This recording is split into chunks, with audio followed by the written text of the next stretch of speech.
सोचिए, एक 21 साल का लड़का अपने दोस्त के साथ एक छोटी सी जगह में बैठा है, एक ऐसा प्रोडक्ट डिजाइन कर रहा है जो दुनिया बदल सकता है। कोई ऑफिस नहीं, कोई इन्वेस्टमेंट नहीं, बस एक विजन, एक जुनून।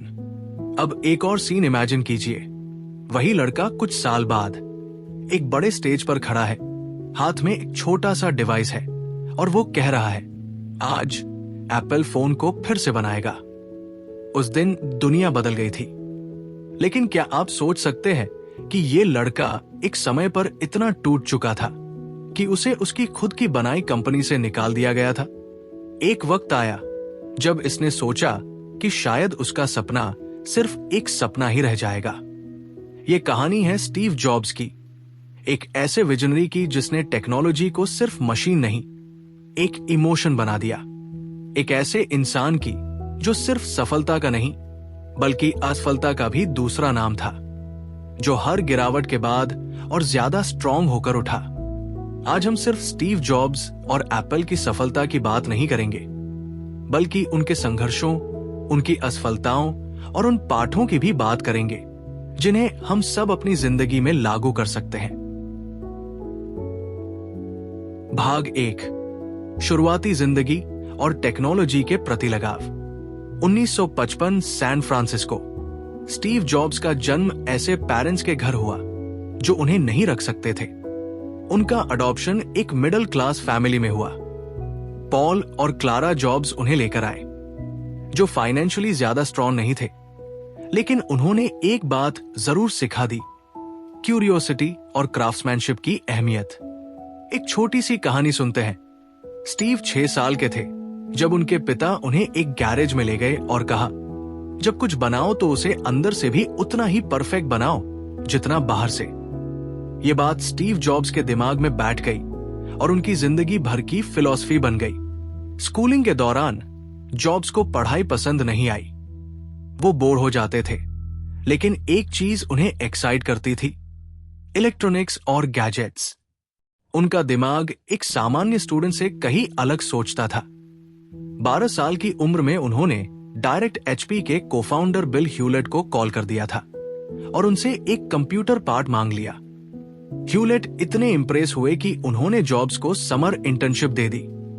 ये इंसिडेंट एक बात बताता है, जॉब्स सिर्फ सोचते नहीं थे, वो एक्शन भी लेते थे। उन्होंने कॉलेज ज्वाइन किया, लेकिन 1 साल बाद छोड़ दिया।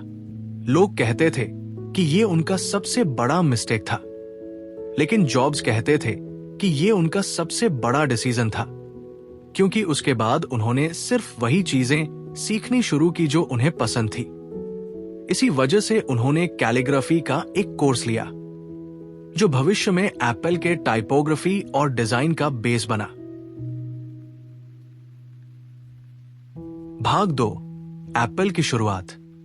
एक सपने की पहली किरण। 1976 स्टीव जॉब्स और स्टीव वाजनियाक ने एक गैरेज में एप्पल शुरू किया, एक छोटी सी कंपनी जो दुनिया में एक रिवॉल्यूशन लाने वाली थी। वाजनियाक एक ब्रिलियंट इंजीनियर थे जो एक नए टाइप का कंप्यूटर डिजाइन कर रहे थे। जॉब्स ने देखा कि यह भविष्य हो सकता है, लेकिन सिर्फ प्रोडक्ट बनाना काफी नहीं था, लोगों को उससे इमोशनल कनेक्शन महसूस करना चाहिए।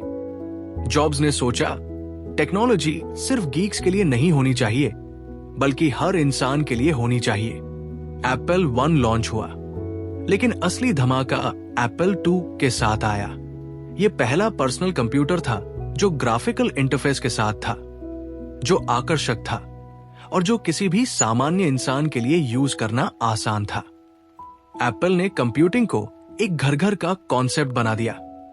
चैलेंजेस, लेकिन सब कुछ स्मूथ नहीं था।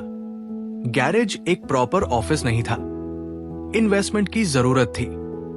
इसीलिए स्टीव जॉब्स ने माइक मार्कुला से फंडिंग रेज की, जो एप्पल के पहले इन्वेस्टर्स में से एक बने।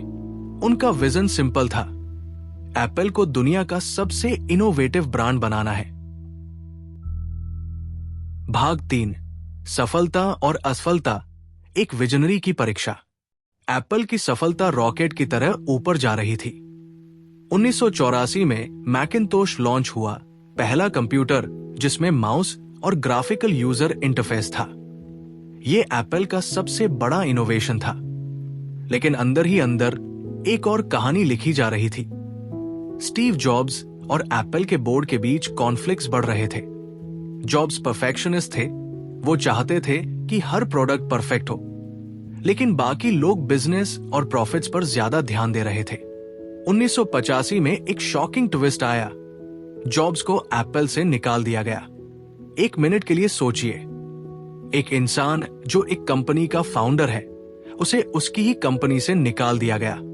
ये सिर्फ एक प्रोफेशनल सेटबैक नहीं, एक इमोशनल हार्टब्रेक भी था। जॉब्स ने कहा था, मुझे लगा था कि मेरी लाइफ खत्म हो गई है, लेकिन ये सिर्फ शुरुआत थी। भाग 4, नेक्स्ट, पिक्सार और एप्पल का कमबैक। एक फाइटर की कहानी। जॉब्स ने एप्पल छोड़ने के बाद नेक्स्ट और पिक्सार शुरू किया। नेक्स्ट एक हाई एंड कंप्यूटर कंपनी थी जो एजुकेशन और बिजनेस सेक्टर्स के लिए थी। हालांकि नेक्स्ट कमर्शियली सक्सेसफुल नहीं रहा, लेकिन यहां डेवलप हुई टेक्नोलॉजी भविष्य में एप्पल के iOS का बेस बनी। पिक्सार ने एनिमेशन इंडस्ट्री में रिवॉल्यूशन ला दिया। टॉय स्टोरी, जो 1995 में रिलीज हुई, दुनिया की पहली पूरी तरह से कंप्यूटरमेटेड फिल्म थी। ये सक्सेस सिर्फ टेक्नोलॉजी की नहीं, जॉब्स के विजन और लीडरशिप की भी थी। इस बीच एप्पल की हालत खराब हो रही थी। 1997 में एप्पल ने नेक्स्ट को एक्वायर किया और जॉब्स एप्पल में सीईओ बनकर वापस आए। फिर शुरू हुआ एप्पल का गोल्डन एरा। जॉब्स ने एप्पल में एक नया कल्चर लाया, फोकस, सिंप्लिसिटी और एक्सीलेंस। उन्होंने दर्जनों प्रोजेक्ट्स बंद किए और सिर्फ उन चीजों को रखा जो एप्पल को इंडस्ट्री लीडर बना सकती थी। 2001 आईपॉड लॉन्च हुआ, जो म्यूजिक सुनने का तरीका बदल दिया। 2007 आईफोन लॉन्च हुआ, जो सिर्फ फोन नहीं, एक पॉकेट कंप्यूटर था। 2010 आईपैड लॉन्च हुआ, जो टैबलेट मार्केट का किंग बन गया।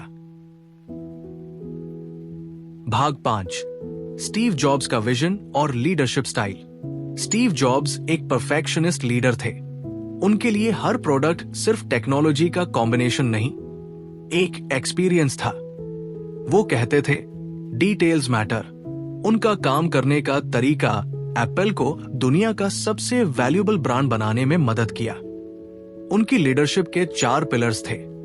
1 इनोवेशन पर फोकस, 2 परफेक्शनिज्म, 3 डिजाइन और सिंप्लिसिटी, 4 इमोशनल कनेक्शन। जॉब्स ने हमेशा कहा, स्टे हंग्री, स्टे फूलिश। भाग 6, स्टीव जॉब्स की विरासत और प्रभाव। स्टीव जॉब्स का प्रभाव सिर्फ एप्पल तक ही सीमित नहीं था। उन्होंने पूरी दुनिया के लिए एक नया स्टैंडर्ड सेट किया। उन्होंने टेक्नोलॉजी को सिर्फ एक टूल नहीं बनाया, बल्कि उसे एक पार्ट ऑफ डेली लाइफ बना दिया। एप्पल के प्रोडक्ट्स सिर्फ टूल्स नहीं रहे, वो कल्चरल आइकॉन बन गए। हर प्रोडक्ट जो एप्पल ने लॉन्च किया, वो सिर्फ इनोवेशन का सिंबल नहीं, बल्कि एक लाइफस्टाइल था। जॉब्स की लीडरशिप का एक और यूनिक एस्पेक्ट था उनका फोकस ऑन सिंप्लिसिटी। एप्पल के प्रोडक्ट्स हर एज ग्रुप के लिए आसानी से एक्सेसिबल और यूजर फ्रेंडली थे। उनका डिजाइन फिलॉसफी सिंपल थी, लेस इज मोर। हर चीज को क्लीन और इंट्यूटिव बनाने के लिए उन्होंने अपनी टीम को हमेशा चैलेंज किया। जब जॉब्स ने आईफोन लॉन्च किया, तब उन्होंने सिर्फ एक फोन नहीं, एक रिवॉल्यूशन इंट्रोड्यूस की थी। टेक्नोलॉजी और डिजाइन का परफेक्ट ब्लेंड बना, और वो हर प्रोडक्ट के साथ अपने यूजर के साथ इमोशनल कनेक्शन भी क्रिएट करते थे। वो समझते थे कि एक अच्छा प्रोडक्ट सिर्फ फंक्शनल नहीं, इमोशनल भी होना चाहिए। भाग 7, स्टीव जॉब्स से सीखे गए पाठ। अपनी जिंदगी में विजन लागू करना। स्टीव जॉब्स की कहानी सिर्फ एक टेक्नोलॉजी की नहीं है, वो हम सब के लिए एक इंस्पिरेशन है कि कैसे अपने पैशन को अपनी लाइफ का पर्पस बना सकते हैं। उन्होंने हमेशा रिस्क लिया, कभी भी समझौता नहीं किया, और हर फेलियर को अपनी स्ट्रेंथ बनाया। अपना पैशन फॉलो करें। जॉब्स ने कभी अपने दिल को इग्नोर नहीं किया। जब वो कॉलेज छोड़ते थे, तो उन्होंने अपनी पैशन को फॉलो करना शुरू किया। अगर आप अपने पैशन को फॉलो करेंगे तो सफलता का रास्ता खुद ब खुद क्लियर होता जाएगा। असफलता से सीखें। जॉब्स को एप्पल से निकाल दिया गया, लेकिन उन्होंने इस सेटबैक को अपनी स्ट्रेंथ बनाया। वो हमेशा कहते थे, the people who are crazy enough to think they can change the world are the ones who do. Focus रखें। जॉब्स का एक प्रिंसिपल था, focus on the essentials and say no to everything else. Apple का success इसी focus और simplicity पर था। Emotional connection बनाए। जॉब्स के प्रोडक्ट्स सिर्फ टेक नहीं थे, वो एक इमोशनल बॉन्ड क्रिएट करते थे। हर एप्पल प्रोडक्ट यूजर को अपनी लाइफ का एसेंशियल पार्ट लगता था। मीडियोक्रिटी से कभी समझौता मत करें। जॉब्स का एक मंत्र था, perfection is not just a goal, it is a standard. हर चीज को परफेक्ट बनाने की लगन ने एप्पल को दुनिया का सबसे वैल्यूएबल ब्रांड बना दिया।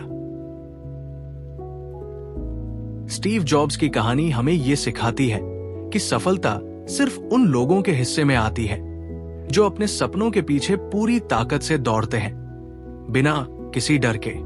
उन्होंने अपनी असफलताओं से सीखा, अपनी गलतियों को सही किया और एक विजन के साथ दुनिया को बदल दिया। अगर हम अपनी जिंदगी में स्टीव जॉब्स के सिद्धांतों को अपनाएं, तो हम भी अपने सपनों को हकीकत बना सकते हैं। याद रखिए, स्टे हंग्री, स्टे फूलिश। हमेशा अपने सपनों के पीछे जुनून से दौड़ते रहिए और कभी हार मत मानिए। अगर आपको यह कहानी प्रेरणादायक लगी हो तो हमारे चैनल को सब्सक्राइब कीजिए, वीडियो को लाइक और शेयर कीजिए और कमेंट में हमें बताइए कि स्टीव जॉब्स के कौन से गुण आपको सबसे ज्यादा प्रेरित करते हैं। धन्यवाद।